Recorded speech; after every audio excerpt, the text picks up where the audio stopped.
You are listening to the FCF Leadership Podcast. This podcast has been created to help you connect and achieve your destiny as a leader. For more information, visit our website at fcf.org. All right, everybody, this is Cookie Brothers here at FCF International with another podcast. And we're excited today because we have Greg and Christa Baca here in the office. Whitney's in here too, but she doesn't have a microphone, so we can torment mercilessly should we choose. But I wanted to have some time with Greg and Christa because we met just this last June, actually, and it was one of those real God connections. Mm-hmm. So aware of what the Lord is doing in your life and ministry, and couldn't wait to look for opportunities to partner together, which we are looking at and talking about, and know that there's going to be some amazing things ahead for us. But Greg and Christa are launching a new church here in the Tulsa area, and I want to talk to them about some of that. And they also have had an amazing international mission organization that they've operated for several years as well. They were actually the first ones who took my daughter on a mission trip. Hello. And so the impact was significant then, and so our family has been impacted by their ministry for a long time. So Greg and Christa, thank you for being here. Thank you. Yeah, thank you for having us today. You're awesome. Well, tell us first about what's happening with the launch of the church and the direction the Lord has had you guys go. Yeah, so this is been quite a process in the making. We are, kind of to give you a little bit of context for this specific church that we're launching in downtown Tulsa. It is actually our second campus. Christa and I, as you mentioned, we've done missions for years. We started Go International in 2003, taking teams all over the world. And in 2012, we moved to Quito, Ecuador, and lived as missionaries for 4 years down there and launched a church there. And so it was really out of that. And Chris and I were the first to tell you, we never imagined ourselves planting churches or pastoring. Like, we kind of we're missions people. We, like I said, that's kind of just been our passion. But it was almost out of, we planted the church more out of necessity down there as we were doing lots of outreaches and building community, and realized that, like, man, we've got to have a place to plug people in. And found out that, and honestly for myself, I always, not only did I not see myself as pastoring, it was always one of those things I was like, oh, God, please don't make me do that, Ain't that the truth? Yes. So that being said, when we found ourselves pastoring this community down there, we started realizing, like, oh, well, like, if this is pastoring, like, I didn't want to do what I thought it had to look like or what I imagined. Right. But then I realized, like, oh, like, this is community, this is a family, this is like we're speaking into people's lives, and it looked and felt different than what I perceived or imagined it would. And very quickly we kind of came to realize that, like, man, this is something that we are passionate about. So all of that to say, out of that experience living in South America and pastoring the church down there, we turned it over to our local leaders down in Quito that helped launch it, that we kind of went down and partnered with them to launch it. Turned it over to them in 2016, and when we moved back here, we weren't exactly sure what the next step was that we were to do. We just felt that the Lord said, return to the U.S. and be in Tulsa. And pretty quickly upon arriving back, just some things began to stir in our hearts. And part of it really was the fact that, we had experienced various cultures around the world. When you show up to a country, there's things that are different to you, right? And people talk about it being culture shock. Well, in a certain way, we came back to the U.S. and we were gone long enough to have culture shock coming back to the U.S. Mm-hmm. And that really informed a lot of what we're doing with this new church plant. Mm-hmm. Because one of the things that I think our perspective has showed us is that church can look a million different ways. Mm-hmm. When you go from, we've been in remote villages in the world to, big stadiums and auditoriums, like the concept of what church looks like takes on many different forms. But when we came back to the States, we kind of felt like we were gone long enough to view things as outsiders, both just as culturally at large for the States, but also a little bit of church culture that we were blind to when we were just living here. Right, because it's part of your norm. Right, so it's kind of like white noise. You don't really see it, you don't question it, but being gone long enough to really come back and, like I said, really experience culture shock, both in the church and outside of the church, to say like, okay, like what's, it caused us to start having conversations and asking questions and really have some things that were stirring in our heart about, okay, what would it look like if, and in a certain way, I'd almost say it's the same way we approach raising our children. That, you know, our daughter Lucy, she was born down in Ecuador, so she is, you know, dual citizen. And there are amazing things we love about American culture, and there are amazing things we love about Ecuadorian culture and the Latino culture. Yeah. And we, as a family, try and say like, man, how do we take the best of both worlds and integrate that into our family?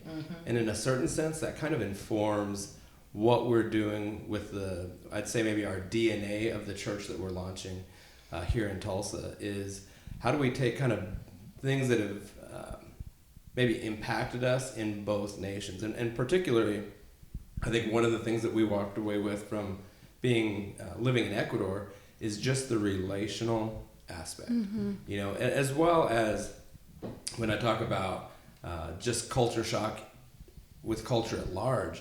When we lived down there, it was amazing how one thing we never realized is just what we call like the American buzz, the busyness.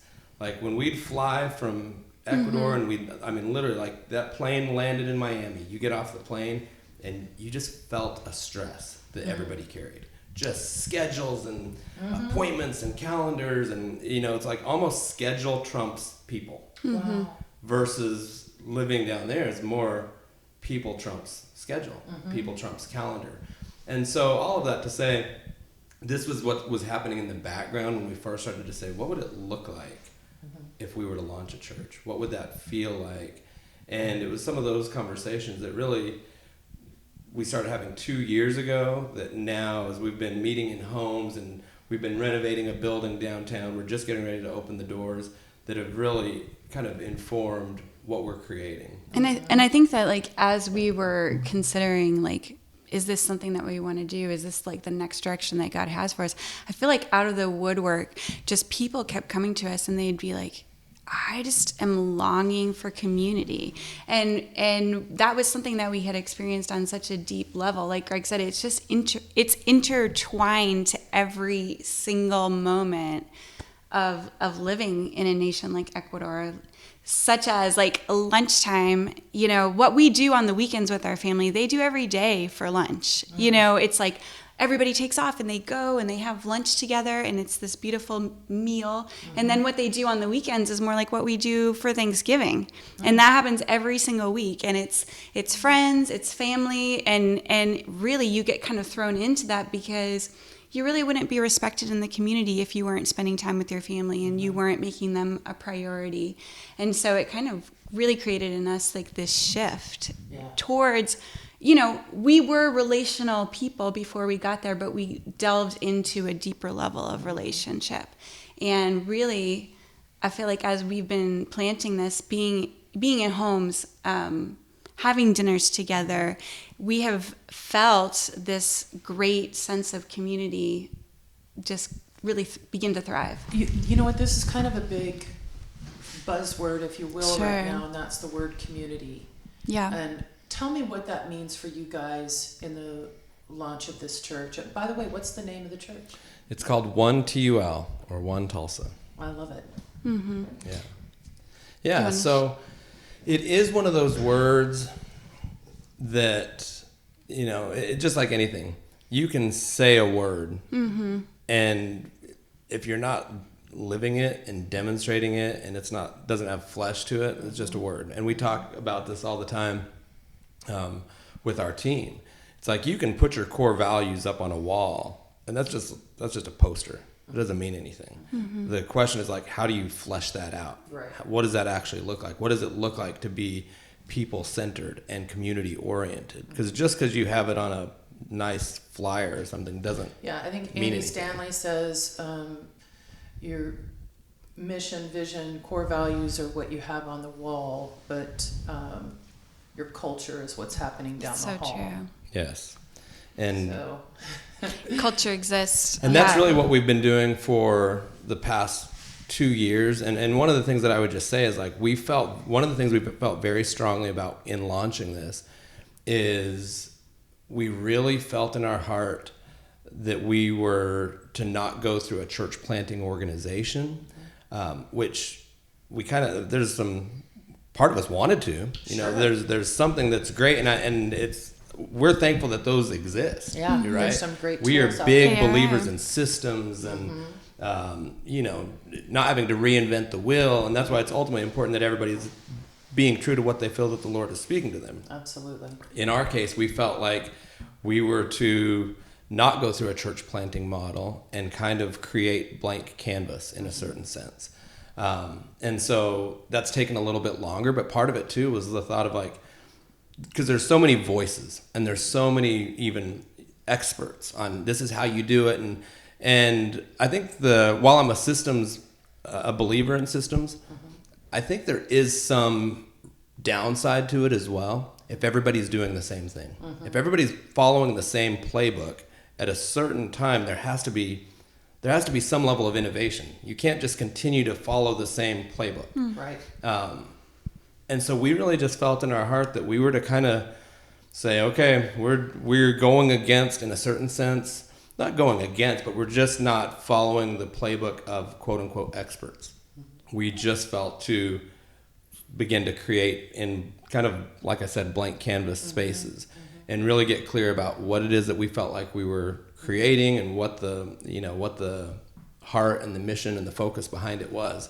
So that being said, like when we started by saying, okay, we're starting. We didn't have budgets for this. We didn't have a team. And in a certain sense, I think maybe Ecuador prepared us for this because when we moved to Ecuador, we knew a few people. And honestly, like what we felt the direction from the Lord was when we left Tulsa and moved down to Quito, we felt like he said, go to Ecuador and I'll tell you what to do when you get there. Which we always laugh and say it's not an incredible fundraising strategy. Like, trust me, it's going to be awesome. Don't you want to be involved? And it really was. I mean, we had sold everything. We'd been doing ministry for 10 years. We sold everything, reduced it down to 2 suitcases each. So we had 6 suitcases for me, Christa, and Zion total. We didn't bring a container down there. We didn't even have our apartment chosen. We just said, we're going. We had a bed and breakfast for the first 10 days. And then we said, okay, we'll get down there and we'll find it. And so that experience we started, that was how we started. And when we left, we had teams in place and outreach that was happening throughout the city every week and a church that was functioning and strong. And so I'm a big believer in just starting. And as much as I am like a systems and strategic planner, I like all of that. There's something to be said for just kind of putting a stake in the ground and saying, okay, we're going, we're starting, because you never end up where you started. Yeah, exactly. You can navigate. So all of that to say, when we started the church, it was really just Christa and I saying like, we're going to do this kind of in a certain sense, kind of quote unquote, the old school way. Can you just do this and say like, okay, we're doing this and we're going to get clear about what we're doing and put that out there, and whoever that resonates with, we're just going to trust that God brings the right people to be our core team. The one question I have about community, what Yeah. that means for you guys. When you say community and people that have come to you and said, we've been looking for community, what did that mean to you all? Well, I think that for us, community has to be lived by example. And so I think that there's a big difference between popularity, which is knowing a lot of people, and what I think is community, which I define as being known by people. And unfortunately, I think in this day and age, it's modeled that as ministers of the gospel that we don't get to necessarily partake in the same benefits of the communities that we create. So where you see all these ministers who are extremely lonely, and you think, how did it get to that place? Right. But they're not allowing themselves to be known by really anybody. They're living a really separate life of how they portray themselves on stage and how they are living. Maybe they're lonely. Maybe they need a friend. Maybe they need somebody to go shopping with. Do you know what I mean? Yes. And I told Greg when we started one here in Tulsa, I said, I feel like for all these years I've been living my life like a chef in the back who's preparing this amazing meal, chopping the food, setting this exquisite table, and everybody sits down, but I'm still in the back working. And I never got a seat at the table. And I told Greg, I said, if we're going to do this, we have to be a family. We have to sit at the table. We all have to partake of it. And if you notice, that is really the cry of this generation for their leaders. It is. And, that was, kind of the precedent that was set of Yeah. the isolation and separation of the leader. And, I know there was some decent reasons behind it. Totally. And things taken to the extreme, but there was some protection involved there because people were, hammered for being Sure. normal or whatever.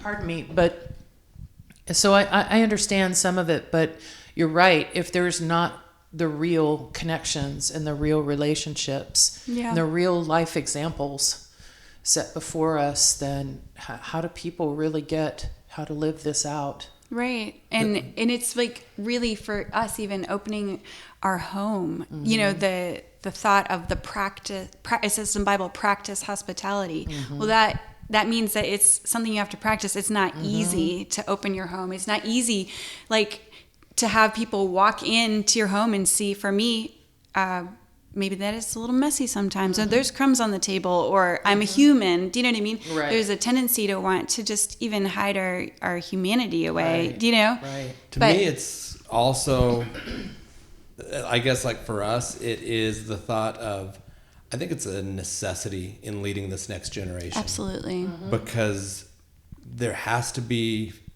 able to find authenticity somewhere. Because we live in such a culture of, and when I talk about culture shock, Absolutely. and coming back to the States and just culture at large, there's so much gloss, there's so much hype that everybody realizes that like social media, like it's a mirage of the real. And even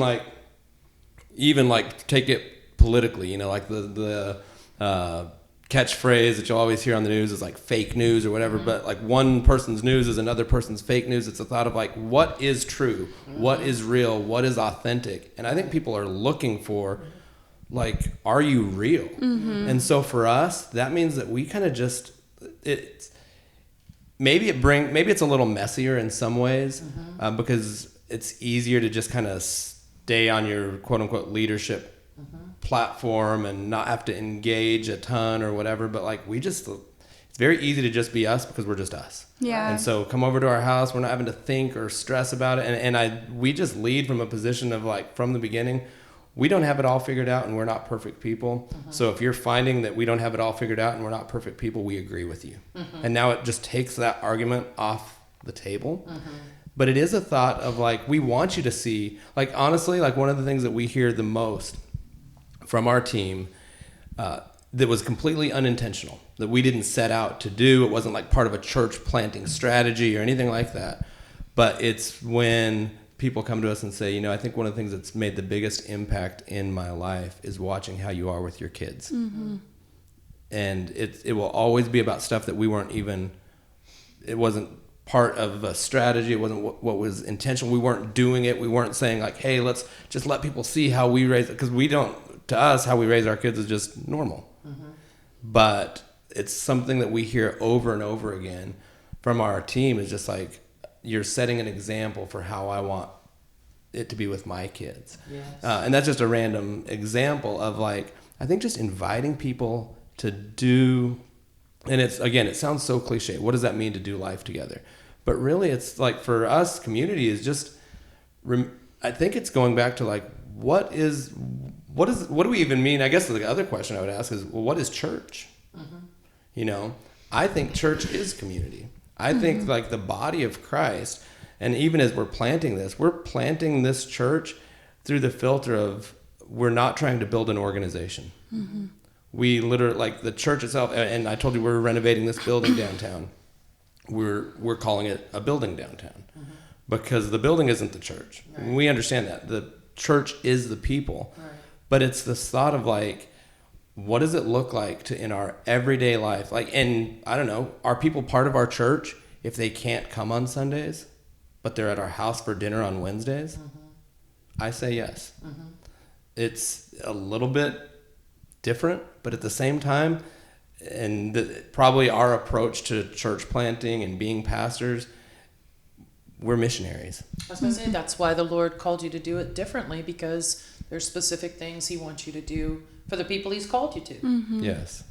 And I think that when you go, like say if you go and you moved your family to go to like a quote unquote unreached people group in a tribe in the middle of nowhere, you'd go and you'd live with the people.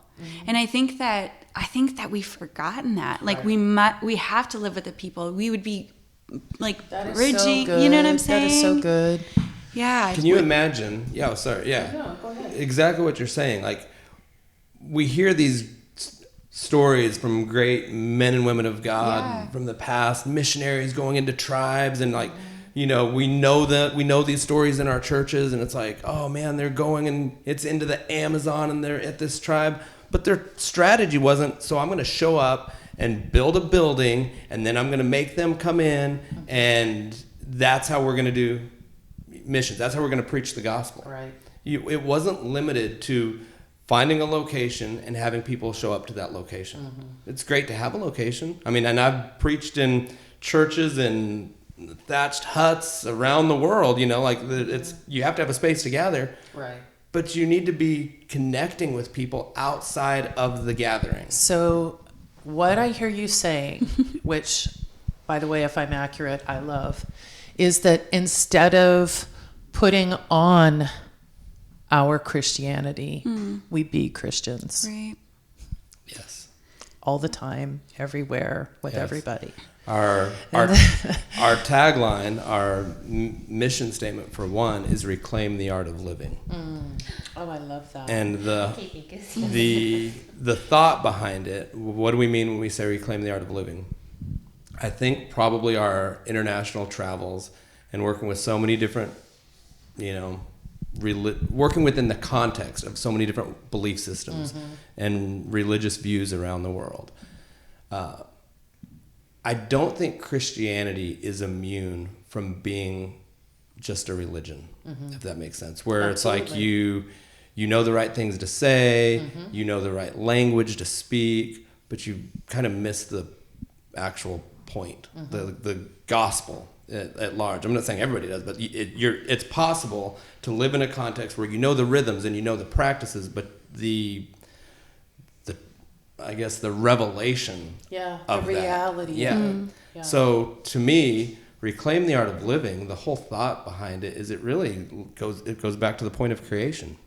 When God breathed breath into man, and when he breathed life. And that was the intention right there. God and man fully alive. And I think sometimes in Christian circles we can be so mindful of the, you know, so sin conscious and like, okay, we're all about the rules and what's sin and what's not sin and all of this stuff. Yeah. But that was I think we should be life conscious. The reason sin is quote unquote bad is because it takes away life. Sin produces death. So instead of being so consumed with the rules, that's right. It's resetting us back to like, no, like the whole point, the whole gospel, the good news of Jesus coming is to reset to life. It's salvation, it's redemption from death. That's and bringing life back to us, like the original intent. So like for us, when we say reclaim the art of living, what we're saying to our community, the people that are part of, you know, this new church that we're doing downtown is I am more passionate about, I mean, it says this straight on our website. It says, don't just show up to church, show up to life. Because church isn't a thing you just go to. Right. Like Christianity, the gospel, it's something that's far broader than attendance for an hour a week. And in fact, one of the things that I say all the time is like, when you actually think about the gospel narrative, like in the big sense of God, the creator of the galaxies, you know, that when you just think about the vastness of what that means, that we've found no other life anywhere in the universe, right? But here we are on earth, and we, not only do we exist and we're alive, but, you know, we believe that God knows us and wants to know us and speaks to us, and we think about all of that stuff. And what an epic, like, reality we're in the midst of. To reduce that whole story down to like, okay, well, make sure you show up for an hour a week is just so cheapening to me and uninspiring. That's so when good. it should be like, this is your life. You were created for now. Like, what is it that, like, instead of me saying to people that are part of our community, like, hey, like, here's what it looks like to be a good Christian. You need to give X amount, and you need to show up here, and you need to serve here at church. Sure, all those are great, but that's like the bare minimum. Right. How are you showing up with your family? How are you showing up in your marriage? How are you showing up in your community? To me, like, honestly, and I said this last week in our service, we're having services with our pre-launch team. I can't give my life to getting people to show up somewhere on a Sunday. I'm just not going to give my life to the thought of everything we're orienting is show up on Sunday. But if all of those that are showing up on Sunday are showing up on Monday, that is something that, like, to me, that's the gospel. Yeah. The gospel is when you're, what is your life looking like when you're not in the service? That's really good. I love that. Me too. You have been listening to the FCF Leadership Podcast, where our focus is to help you achieve your destiny as a leader. Thank you for joining us today. For more information, visit our website at fcf.org.